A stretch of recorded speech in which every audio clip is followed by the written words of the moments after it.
බලන්න රජය හා ව්‍යාපාර තුන්වෙනි ඒකකයේ 45 වෙනි MCQ එක ව්‍යාපාර වලට බලපෑම් කරන රජයේ ආයතන X තීරුවේද රජයේ ව්‍යාපාර වලට මැදිහත් වන ආකාරයේ Y තීරුවේද දැක්වේ. මධ්‍යම රජය පළාත් සභා පළාත් පාලන ආයතන තියෙනවා. ඔයාලා දන්නවා ඇති රජයේ ව්‍යාපාර වලට මැදිහත් වෙන ආකාරයේදී මේ ආයතන තුන් ආකාරයේ මැදිහත් වෙනවා මධ්‍යම රජය යටතේ පළාත් සභාව යටතේ පළාත් පාලන ආයතන යටතේ. බලමු උත්තර ටික රථ වාහන සඳහා වාර්ෂික ආදායම් බලපත්‍ර නිකුත් කිරීම ඒක පළාත් සභාව යටතට ගන්න පුළුවන්. අපද්‍රව්‍ය ඉවත් කිරීම. අපද්‍රව්‍ය ඉවත් කිරීම ඔයාලා දන්නවා නගර සභාවෙන් කරන්නේ. එතකොට පළාත් පාලන ආයතන යටතට ගන්න වෙන්නේ. ඒ ඩිරෙක්ට් බලන්න මොකකින්ද ඒක සිද්ධ වෙන්නේ? අපද්‍රව්‍ය ඉවත් කිරීම නගර සභාවෙන් සිදු වෙන්නේ. නගර සභාව මොකද්ද? පළාත් පාලන ආයතන. පළාත් පාලන ආයතන තුනයි. මහනගර සභාව, නගර සභාව, ප්‍රාදේශීය සභාව. එතකොට මේ තුනෙන් සිදු වෙනවා. මහනගර සභාවෙන්, නගර සභාවෙන්, ප්‍රාදේශීය සභාවෙන් සිද්ධ වෙන මේ තුනේ එකක් සිද්ධ වෙනවා. ඒක කෙලින්ම පළාත් පාලන ආයතනයක සිද්ධ වෙනවා කියලා ඩිරෙක්ට් ගන්න පුළුවන්. අන්න එහෙමයි අපි මේ හිතන්න ඕන.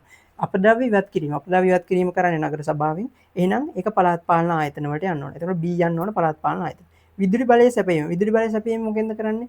ශ්‍රී ලංකා විදුලි බල මණ්ඩලය. ශ්‍රී ලංකා විදුලි බල මණ්ඩලයේ තියෙන්නේ පළාත් සභාවක් යටතේවත් පළාත් පාලන ආයතනයක් යටතේවත් නෙමෙයි. මොකද්ද? මධ්‍යම රජය යටතේ. මධ්‍යම රජය යටතේ තියෙනවා නම් ඒක මධ්‍යම රජය යටතේ යන්න ඕන විදුලි බලය සැපීම මධ්‍යම රජය C. එසේ ගොඩනැගිලි සැලසුම් අනුමත කිරීම. ගොඩනැගිලි සැලසුම් අනුමත කිරීම කරන්නේ මහනගර සභාවෙන්. මහනගර සභාව කියන්නේ පළාත් පාලන ආයතනයක්. එහෙනම් පළාත් පාලන ආයතනයකට උත්තරය යන්න ඕන. පළාත් පාලන ආයතනේ B හා D යනවා. එතකොට පෞද්ගලික බස් රථ සඳහා මාසික දාවන බලපත්‍ර නිකුත් කිරීමත් පළාත් සභාව යටතට අයිති වෙන්නේ. ඊට පස්සේ පරිභෝජනයට අදාළ අනපනත් සම්මත කියන පරිභෝජනයට වගේම රටේ ගොඩක් දේවල් වලට අදාළ අනපනත් සම්මත කරන්නේ මොනවයිද? අනපනත් සම්මත කිරීම සිද්ධ වෙන්නේ මේ පාර්ලිමේන්තුවේදී. මේ පාර්ලිමේන්තුවේ ගන්න අනපනත් සම්මත කිරීම යටතේ මේ පරිභෝජනයට අදාළ අනපනත් සම්මත කරන්නේ පාරිභෝගික කටයුතු පිළිබඳ අධිකාරිය හරහා. එහෙනම් ඒක මධ්‍යම රජයට අයිති වෙන්න ඕන. එතකොට මධ්‍යම රජය යන්නේ මොනවද? C සහ F යනවා මධ්‍යම රජයට. A E පළාත් සභාවලට පළාත් පාලන ආයතන වලට B හා D කියන උත්තරය යනවා. එතකොට එන්න ඕන CF AE BD 45 එක තමයි උත්තරේ වෙන්න ඕන. 46 වෙනි MCQ එක බලන්න. බලන්න 46 ආර්ථික ස්ථායීතාව අභ්‍යන්තර හා බාහිර මිල ස්ථායීතාව වශයෙන් කොටස් දෙකයි. එයින් බාහිර මිල ආර්ථික ස්ථායීතාව කියන්නේ මොකද්ද? ආර්ථිකයේ දේශීය හා විදේශීය ස්ථායීතාව පවත්වා ගැනීම. ආර්ථිකය රටක ආර්ථික ස්ථායීතා කරනවා දේශීය මූල්‍ය ආර්ථිකයට මුහුණ දෙන්නත් විදේශීය මූල්‍ය ආර්ථිකයට මුහුණ දෙන්නත් පුළුවන් විදිහට ඔරොත්තු දීමේ හැකියාව හදන එක තමයි ආර්ථික ස්ථායීතාවය. ආර්ථික ස්ථායීතාව කොටස් දෙකයි අභ්‍යන්තර ස්ථායීතාවයි බාහිර ස්ථායීතාවයි. අභ්‍යන්තර ස්ථායීතාවය කියලා කියන්නේ උද්දමන වලින් තොරව උද්දමන හා අවදමන වලින් තොරව ආර්ථිකයේ පොදු මිල මට්ටම් ස්ථාවරව පවත්වා ගැනීම පොලී අනුපාත ස්ථාවරව පවත්වා ගැනීම අන්න ඒවා තමයි අභ්‍යන්තර ස්ථායීතාව. බාහිර ස්ථායීතාව කියන්නේ ගෙවුම් ශේෂ අර්බුද වලින් තොරව ආනයන අපනයන කටයුතු මේ පැහැදිලිව සිදු කිරීම ගෙවුම් ශේෂ අර්බුද වලින් තොරව ගෙවුම් ශේෂ අසමතුලිතතාවයන් වළක්වාගෙන ආර්ථිකය මෙහෙවීම තමයි බාහිර මිල ස්ථායීතාව පවත්වා ගැනීම කියලා කියන්නේ. දැන් බලන්න උත්තර මොනවද කියලා බාහිර මිල ස්ථායීතාව. පොලී අනුපාත ස්ථාවරව පවත්වා ගැනීම අභ්‍යන්තර මිල ස්ථායීතාව. මිල මට්ටම් ස්ථාවරව පවත්වා ගැනීම අභ්‍යන්තර මිල ස්ථායීතාව. ඊට පස්සේ 3 විනිමය අනුපාතී ස්ථාවර මට්ටම පවත්වා ගැනීම. විදේශ විනිමය ස්ථාවර පවත්වා ගැනීම ගෙවුම් ශේෂ අර්බුද වළක්වා ගැනීම ඒවා අයිති වෙන්නේ බාහිර මිල ස්ථායීතාවට. එතකොට උත්තරේ 3. ආයි 4 තියෙන උද්දමන ඒකත් අයිති වෙන්නේ අභ්‍යන්තර මිල ස්ථායීතාව. රජයේ බදු ප්‍රතිපත්ති ස්ථාවර මට්ටම පවත්වාගෙන ඒකත් අභ්‍යන්තර මිල ස්ථායීතාවයට අදාළ කරුණු. තුන්වෙනි එක තමයි විනිමය අනුපාත ස්ථාවර මට්ටමක පවත්වා ගැනීම තමයි බාහිර මිල ස්ථායීතාවයට අදාළ වෙන්නේ 46 3. 47 වෙනි MCQ එක බලන්න. ඊළඟ බලන්න රජයකට බදු ආදායම් ලැබෙන විවිධ මාර්ග කිහිපයක් පවතී. මේ කරුණු හයක් දීලා තියෙනවා. මින් ඍජු බදු ආදායම පමණක් නෙවෙයි. ඍජු බදු කියලා කියන්නේ පුද්ගලයෙක් හෝ ආයතනයක ආදායම හෝ ධනය මත අය කරන විතැන් කළ නොහැකි විශේෂයෙන් විතැන් කළ නොහැකි වීම මත තමයි මේ ඍජු බදු වක්‍ර බදු වර්ග කරන්නේ. පුද්ගලයෙක් හෝ ආයතනයක ආදායම හෝ ධනය මත අය කරන විතැන් කළ නොහැකි බදු හඳුන්වනවා අපි ඍජු බදු කියලා. විතැන් කළ හැකි බදු හඳුන්වනවා මේ පුද්ගලයට ආයතනයකට විතැන් කළ හැකි බදු හඳුන්වනවා වක්‍ර බදු කියලා. එතකොට දැන් මේ අපි මෙතන මේ ප්‍රශ්නේ ආදායම් බදු ප්‍රාග්ධන බදු එකතු කරලා මේ ඔක්කොම තියෙන්නේ ඍජු බදු හා වක්‍ර බදු. අපි සටහන අඳගෙන බලමු රාජ්‍ය ආදායමේ.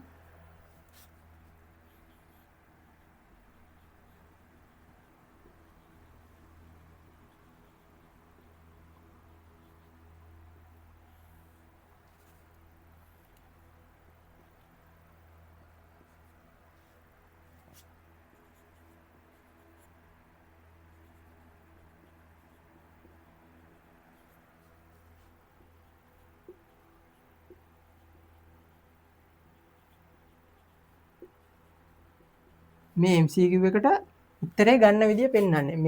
මේ කොටක් ගාලා මොන කරුණද මතක් වෙන්න ඕන. ඍජුබදු වක්‍රබදු දෙකම උත්තරේ තියෙනවා. ඍජුබදු එන්න ඕන කොතනින්ද? රාජ්‍ය ආදායමේ බදු ආදායම අයි බදු නොවන ආදායම බෙදෙනවා. බදු ආදායම ආයි බෙදෙනවා. ඔන්න අපිට ඕන අවශ්‍ය තැන් දෙකට.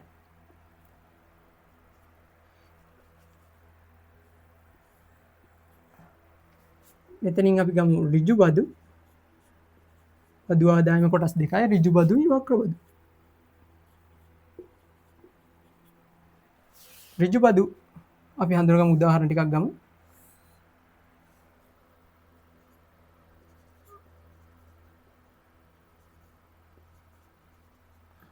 පුද්ගල ආදායම් බදු සංස්ථාපිත සමාගම් වලින් අය කරන සංස්ථාපිත බදු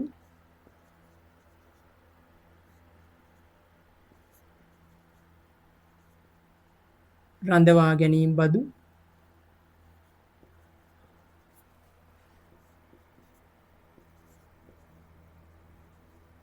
උපයන විට ගෙවීම් බදු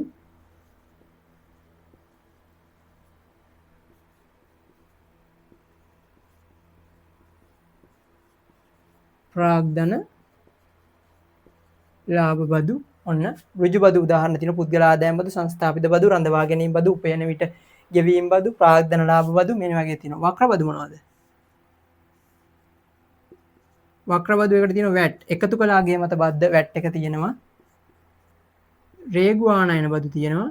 ආනයන මත ආය කරන තීරු බදු කියලා කියන්නේ. නිෂ්පාදන බදු තියෙනවා. නිෂ්පාදන මත ආය කරන. අන්න දැන් බලන්න දැන් දැක්කනද ප්‍රශ්නේ දැක්ක ගමන් අපි අපිට මේ ඔළුවට එන්න ඕන මොන කරුණෙන්ද මේ ප්‍රශ්නේ විසඳන්නේ කියලා. රාජ්‍ය අපි දැන් ඍජු බදු වක්‍ර බදු නම් තියෙන ටක් ගාලා ඍජු බදු වක්‍ර බදු එන්නේ කොහොමද බලන්න. රාජ්‍ය ආදායමේ බදු ආදායම බදු නොවන ආදායම බෙදුනා. බදු ආදායමේ ඍජු බදුයි වක්‍ර බදුයි කියලා බෙදෙනවා. ඍජු බදු වලට උදාහරණ ටික ටක් ගාලා මතක් වෙන්න ඕන. සංස්ථාපිත බදු, පුද්ගල ආදායම බදු, උපයන විට ගෙවීම් බදු, රඳවා ගැනීම බදු, ප්‍රාග්ධන ලාභ බදු වගේ වක්‍ර බදු වලට උදාහරණ ටික මතක් වෙන්න ඕන. වැට් බදු, රේකු බදු, නිෂ්පාදන බදු මේ වගේ ඒවා තියෙනවා. එතකොට දැන් අපි බලමු MCQ එක. ආදායම අපෙන් අහන්නේ ඍජු බදුනේ. ඍජු බදු අහන්නේ ආදායම් බදු. හරිනේ පුද්ගල ආදායම් බදු ඍජු බදු වෙනවා. එතකොට A මෙතෙන්ට. ඊට පස්සේ දෙවෙනි එක B එකතු කළාගේ මත බද්ද නැත්නම් එකතු කළාගේ මත බද්ද නැත්නම් වැට් බද්ද එන්නේ. අන්න වක්‍ර බද්දක් විදියට තමයි අයිති වෙන්නේ. ඊට පස්සේ ප්‍රාග්ධන ලාභ මත බදු. ප්‍රාග්ධන ලාභ මත බදු අන්න මෙතන තියෙනවා ඍජු බද්ද.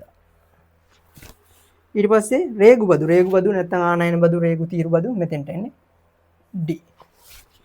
ඊට පස්සේ රඳවා ගැනීම බදු. රඳවා ගැනීම බදු මේ තියෙන්නේ කොතන මෙන්න මෙතන. ඊට පස්සේ නිෂ්පාදන බදු. නිෂ්පාදන බදු මෙන්න අපි මෙතනින් දාගත්තා B C D E F. දැක්කනේ BDF ගියා වක්‍ර බදු පැත්තට. ඍජු බදු අපිට ඕන උත්තරේ පැත්තට ආවා A E C ACE. ACE තියෙනවනේ ඒක තමයි උත්තරේ. 47 2. අන්න ඒ විදිහට තමයි MCQ එකේ MCQ එකක උත්තරේ ගන්න ඕනේ. හැම MCQ එකකදීම උත්තරේ ගනිද්දි ඒකට අදාළ තියරිය ටක් ගාලා ඔලුවට එන්න ඕන. කොතනින්ද මේක විසඳන්නේ මොනවද ඕන උදාහරණ අඩු දැන් මේ ටික උදාහරණ ටික මතක නම් අපිට ටක් ගාලා වෙන් කරගන්න පුළුවන්. සමහරට එක උදාහරණයක් දෙකක් හරි අමතක නම් අපිට මේ MCQ එක විසඳා ගන්න ටිකක් යන ගැටලුකාරී තත්ත්වය වැඩි. අපිට යන කාලය වැඩි වෙනවා. ඒක නිසා හරියටම තියරිය නිර්වචනය ඒකට අදාළ උදාහරණ සිලබස් එකේ ටික තව ටිකක් පොඩ්ඩක් වැඩිපුර එතනින් ඉස්සරහට එනවා දැනගන්න ඕන තව හොඳයි. අන්න ඒ විදිහට සමස්තය පූර්ණ අවබෝධයක් තියෙන්න ඕන. MCQ එක විසඳන්න යන කාලය අඩු කරගන්න අවශ්‍ය නැහැ. 100% නිවැරදිව විසඳන්නත් අවශ්‍ය නැහැ. ඊළඟට 48 වෙනි MCQ එක බලන්න. 48 වෙනි MCQ එක කියන්නේ පහත සඳහන් වන්නේ රජයක ආර්ථික අරමුණු හා එම අරමුණු ඉටු කිරීමට ව්‍යාපාර දායක වන ආකාරය. මේ තියෙන එතකොට මේ මොකද්ද මේ කවලම් මැල්ලුමක් තියෙන්නේ මේ රජයක ආර්ථික අරමුණුයි ඒ අරමුණු ඉටු කිරීමට ව්‍යාපාර දායක වන ආකාරය. අහන්නේ මෙතනින් මින් රජයක ආර්ථික අරමුණු මේ කොටස් දෙකකින් අපිට වෙන් කරලා දෙන්න මේ රජයේ ආර්ථික අරමුණු ටික. ආර්ථික අරමුණු ටික අපිට උත්තරේ බලන්න උත්තර හතර හැම එකේම තියෙන නම් හතරක් මොනවා හරි මේ එකතු කරගන්න රාජ්‍යයේ ආර්ථික අරමුණු වලට. ආර්ථික වර්ධනය හා සංවර්ධනය. ඔව් ආර්ථික රජයේ ආර්ථික අරමුණක් තමයි ආර්ථික වර්ධනය හා සංවර්ධනය. ඒක හරි. දේශීය සම්පත් භාවිතය. දේශීය සම්පත් භාවිතය කියන එක රජයේ ආර්ථික අරමුණක් නෙමෙයි. ව්‍යාපාර වලට මේ දායක වෙන්න පුළුවන් රජයේ ආර්ථික අරමුණු ඉටු කරන්න ව්‍යාපාර වලට දායක වෙන්න පුළුවන් එකක් තමයි දේශීය සම්පත් භාවිතය. පූර්ණ සේවා නියුක්තිය ඔව් රජයේ ආර්ථික අරමුණක්. ආර්ථික ස්ථායීතාවය ආර්ථික ස්ථායීතාවය අභ්‍යන්තර මිල ස්ථායීතාවයත් බාහිර මිල ස්ථායීතාවයත් දෙකම එකතු වෙච්ච ආර්ථික ස්ථායීතාව පවත්වා ගැනීම රජයේ ආර්ථික අරමුණ. නීති රීති පිළිපැදීම රජයේ ආර්ථික අරමුණු ඉටු කිරීමේදී ව්‍යාපාර වලින් බලාපොරොත්තු වෙන දෙයක්. ව්‍යාපාර වලට දායක වෙන්න පුළුවන් අවස්ථා. සේවා නියුක්තියට දායක වීමත් ව්‍යාපාර වලට තමයි කරන්න පුළුවන්. වැඩි වැඩියෙන් රැකියා අවස්ථා ජනනය කළ සේවා නියුක්තියට දායක වෙන්න. සාධාරණ ආදායම් ව්‍යාප්තියත් රජයේ ආර්ථික අරමුණ. රජය බලාපොරොත්තු වෙනවා සැමට සාධාරණ ආදායම් ව්‍යාප්ති විෂමතා අවම වෙලා සාධාරණ ආදායම් ව්‍යාප්තියක් බලාපොරොත්තු වෙනවා. පරිසරයට සිදුවන හානිය අවම කිරීම. පරිසරයට සිදුවන හානිය අවම කිරීමත් රජයේ බලාපොරොත්තු වෙනකොටත් රජයේ ආර්ථික අරමුණු ඉටු කරනකොට ව්‍යාපාර වලට දායක වන අරමුණ. ව්‍යාපාර වලින් බලාපොරොත්තු වෙනවා. මොකද රජයට වඩා ව්‍යාපාර වලට නෙමෙයි වැදගත්. ව්‍යාපාර අතින් පරිසරය හානි වෙන්න තියෙන අවස්ථා වැඩි. ඒ නිසා ව්‍යාපාර වල තමයි දායක වෙන්න පුළුවන් ආර්ථිකයේ මේ පරිසරය හානි වීම වළක්වීම සම්බන්ධ. එතකොට ආර්ථික වර්ධනය හා සංවර්ධනයට අදාළ උත්තර මේ රජයේ ආර්ථික අරමුණු වලට අදාළ උත්තර 4ක් එනවා. ආර්ථික වර්ධනය හා සංවර්ධනය, පූර්ණ සේවා නියුක්තිය එනවා, ආර්ථික ස්ථායීතාව වෙනවා, සාධාරණ ආදායම් ව්‍යාප්තිය. ACDG උත්තර 4. ACDG 48 3. 49 වෙනි MCQ එක බලන්න.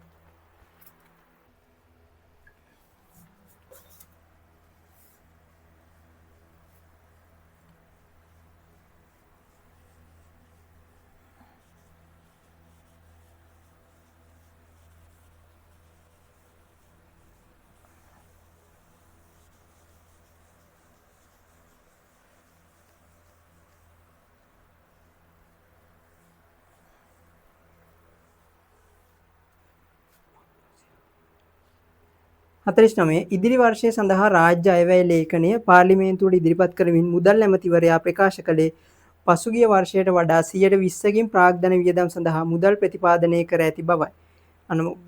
මුදල් ඇමතිවරයාගේ ප්‍රකාශය සඳහා ප්‍රාග්ධන වියදම් පමණක් ඇතුළත් වියදම් කාරණේ ප්‍රාග්ධන වියදම් මේ ප්‍රකාශයේ දීලා නැහැ. අහන්නේ අපෙන් ප්‍රාග්ධන වියදම් කියන්නේ මොකද්ද කියලා. ප්‍රාග්ධන වියදම් කොහෙන්ද එන්නේ? දැන් අන්න හරි මුල මතක් වෙනවා. මුල රූට් එක මුල මතක් වෙනවා. ප්‍රාග්ධන වියදම් එන්නේ ප්‍රාග්ධන වියදම සම්බන්ධයෙන් රාජ්‍ය වියදමත් එක්ක. රාජ්‍ය වියදම කොටස් දෙකයි.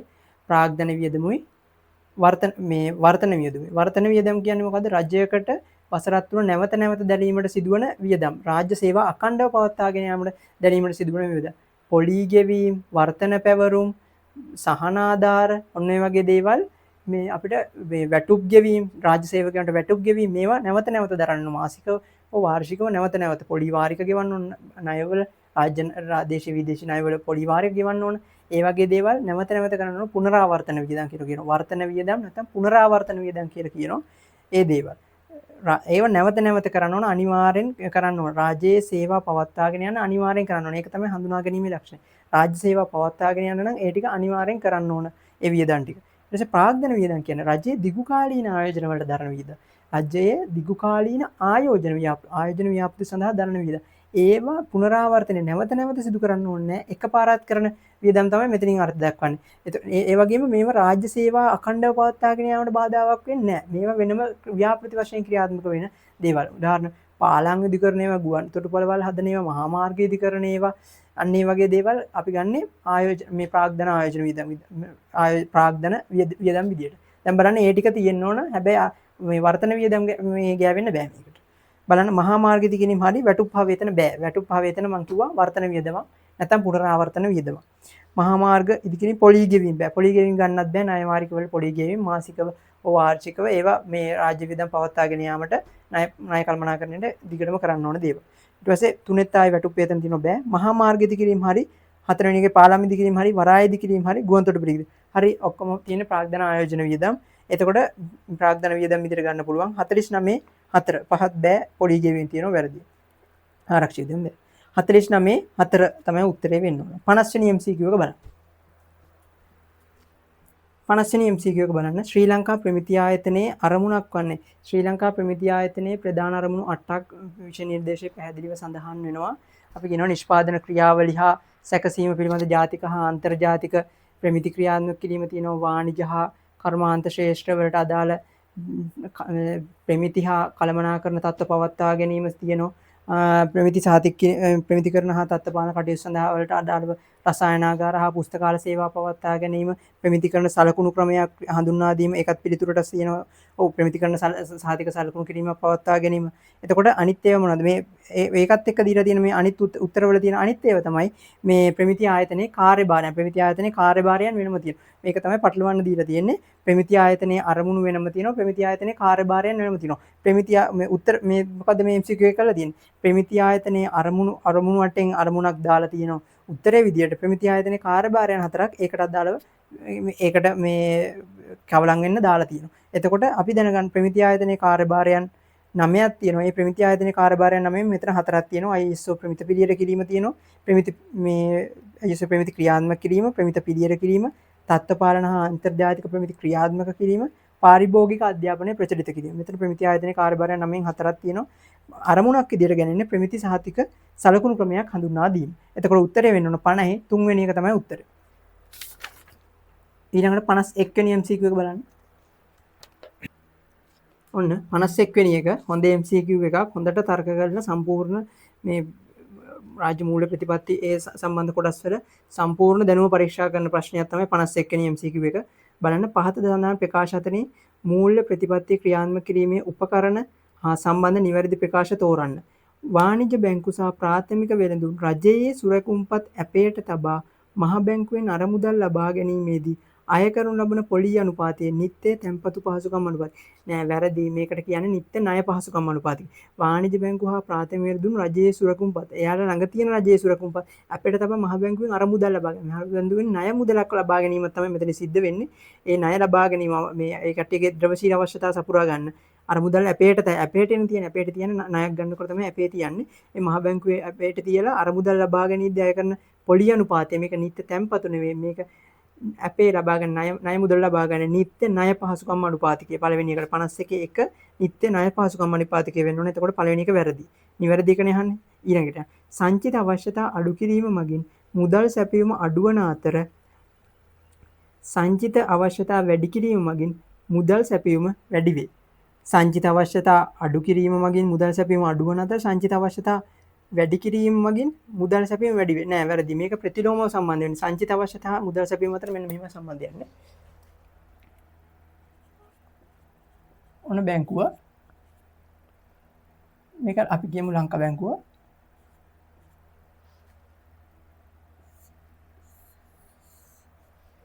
අපි මුදල් අවශ්‍යතා අපි මේ සංචිත අවශ්‍යතාව ගැන සලකා බලමු. ඔන්න ලංකා බැංකුවේ රුපියල් 1000ක් සංචිතය තියෙනවා. රුපියල් 1000ක්. මේ මහ බැංකුව කියනවා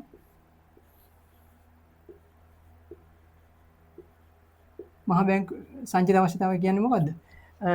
ඕනම මේ වාණිජ්‍ය බැංකුව මහ බැංකුවේ තියන් යන ඕන නිශ්චිත තැන්පතු අවශ්‍යතාවය තමයි සංචිත අවශ්‍යතාවය කියන්නේ. ලංකා බැංකුවේ මේ 1000ක් අතේ තියෙනකොට මහ බැංකුව කියනවා 110ක තැන්පතු අනුපාතිකයක් මහ බැංකුවේ රඳවන්න කියලා. 110ක්. 1000ට 110ක් කියන්නේ මෙයා රඳවන්න ඕන කීයක්ද? 1000ට 110ක් රඳවනවා කියන්නේ 100ක් රඳවන්න ඕන. එතකොට මෙයාට මේ 100 අඩු වුණාට පස්සේ කීයක් පුළුවන්ද? ගණුදුන සඳහා පාවිච්චි කරන්න. ගණුදුන සඳහා පාවිච්චි කරනවා කියන්නේ 1000න් 100ක් අඩු වුණාම 900යි. එතකොට මේ රටේ සමස්ත මේ මහ ජනතාවට ණය ලබා දෙන්න මේ සංචිත අවශ්‍යතාවය ඉවත් කරාට පස්සේ 10න් 100ක් ගියාට පස්සේ 900ක් ඉතිරි වෙනවා. එතකොට රටේ මුදල් සැපයීම මොකද වෙන්නේ? මේ 900 මේ ලංකාව කියමුකෝ. මේ රටේ මුදල් සැපයීමට තමයි මේ එකතු වෙන්නේ. ණය ලබා දීම ඒ සියලු කටයුතු වලට රටේ මුදල් සැපයීමට මේ මුදලම එකතු වෙනවා. මේ 900ක් එකතු වෙනකොට මේ මුදල් සැපයීම 900කින් වැඩි වෙනවා. අපි දැන් බලමු මේක දෙවෙනි අවස්ථාව. දෙවෙනි අවස්ථාව ගනිද්දී අපි කියමු 1000ම තියෙනවා සංචිත අවශ්‍යතාවය 120ක් කරනවා. මහ බැංකුව කියනවා සංචිත අවශ්‍යතාවය 20යි කියලා. 120 නම් දැන් 1000ට 120ක් කීයද? අයින් පංගුව 200යි. එතකොට මහ බැංකුවේ රඳවන්න ඕන රුපියල් 200ක්. රුපියල් 200ක් රඳවගද්දී 1000ට 1000න් 200ක් ගියාම එතකොට කීයද? 1000න් 200ක් ගියාම 800යි. දැන් මහ ජනතාවට ණය දෙන්න පාවිච්චි කරන්න පුළුවන් බැංකුවට කොච්චරද? මේ 800යි. ඒ 800 තමයි ආර්ථිකයට මුදාහරින්නේ. මෙතනදී 900ක් මුදාහරිය ආර්ථිකයට මුදල් 900 මුදාහරිය ආර්ථිකයට. දැන් මුදාහරින්න පුළුවන් වෙලා තියෙන්නේ මොකද්ද? මේ මුදල් 800යි. එතකොට මුදල් සැපයීම මොකද්ද වෙලා තියෙන්නේ? සංචිත අවශ්‍යතාවය වැඩි වෙද්දී සංචිත අවශ්‍යතාවය වැඩි වෙද්දී රටට සැපේන මුදල් සැපයීම මොකද්ද වෙලා තියෙන්නේ? පහළ බැහැලා තියෙනවා. සංචිත අවශ්‍යතාවය වැඩි කරද්දී රටට මේ නිකුත් වෙන මුදල් සංසරණය මුදල් සැපයීම අඩු වෙලා තියෙනවා. එතකොට සංචිත අවශ්‍යතාවයත්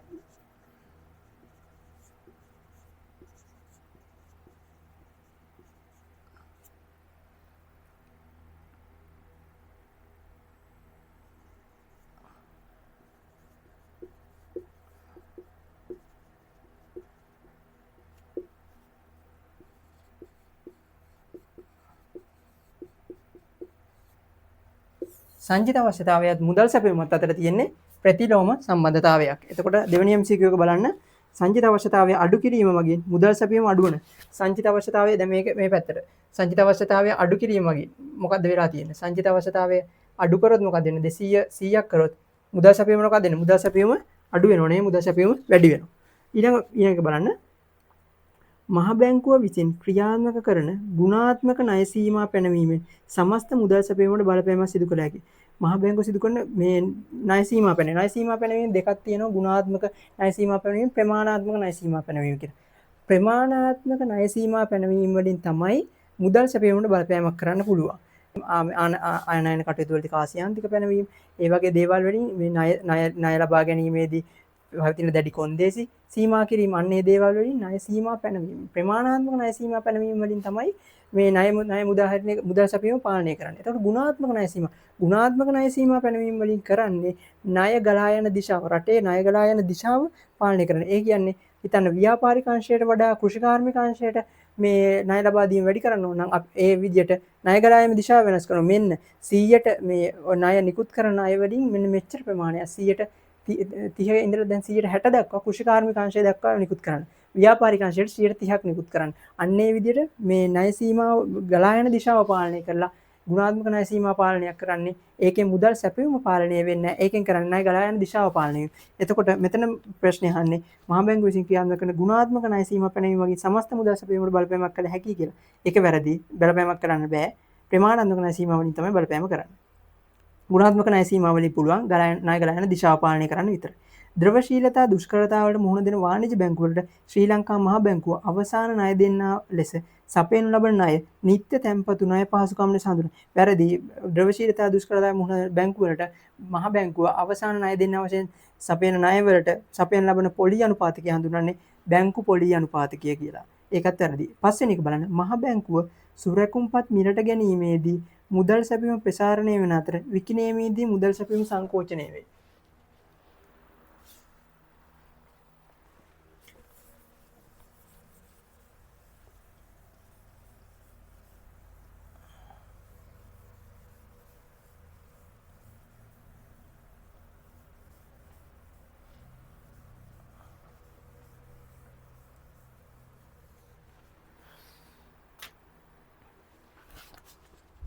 බලන්න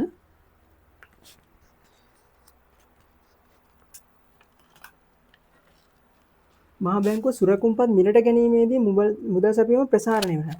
ඔන්න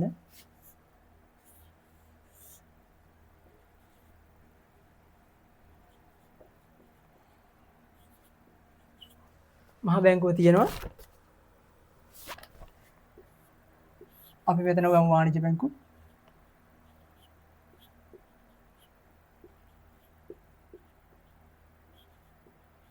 මෙන්න දැන් මොකද්ද කියන්නේ මහ බැංකුව සුරකුම්පත් මිලට ගැනීමේදී නේ සිද්ධ වෙන්නේ. ඔන්න දැන් වාණිජ බැංකුව අතේ සුරකුම්පත තියෙනවා. මේක දෙනවා මෙයාට. මහ බැංකුවට සුරකුම්පත දෙනවා. මහ බැංකුවට සුරකුම්පත දෙද්දී මහ බැංකුවට සුරකුම්පත දෙද්දී මේ වාණිජ බැංකුවට මොකක්ද යන්නේ? වාණිජ බැංකුව පැත්තට මුදල් යනවා. මහ බැංකුව පැත්තට සුරකුම්පත යද්දී වාණිජ බැංකුවට මුදල් යනවා. වාණිජ බැංකුවට මුදල් යනවා කියන්නේම වාණිජ බැංකුවේ මුදල් මොනවද? මුදල් ප්‍රමාණ ඉහළ යනවා. වාණිජ බැංකුව අතේ තියෙන මුදල් සැපයීම ඉහළ. වාණිජ බැංකුව මුදල් සැපයීම ඉහළ යනවා කියන්නේ ණය දීමේ හැකියාව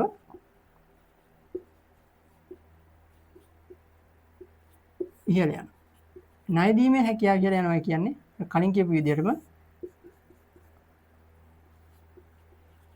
රටේ මුදල් සැපයීම මොකද්ද වෙන්නේ? ණය දෙනවා කියන්නේම මේ බැංකු වල තියෙන මුදල ජනතාව අතරට පත් වෙනවා. රටේ මුදල් සැපයීම මොකද්ද වෙන්නේ? වාණිජ බැංකුව මේ සුරකුම්පත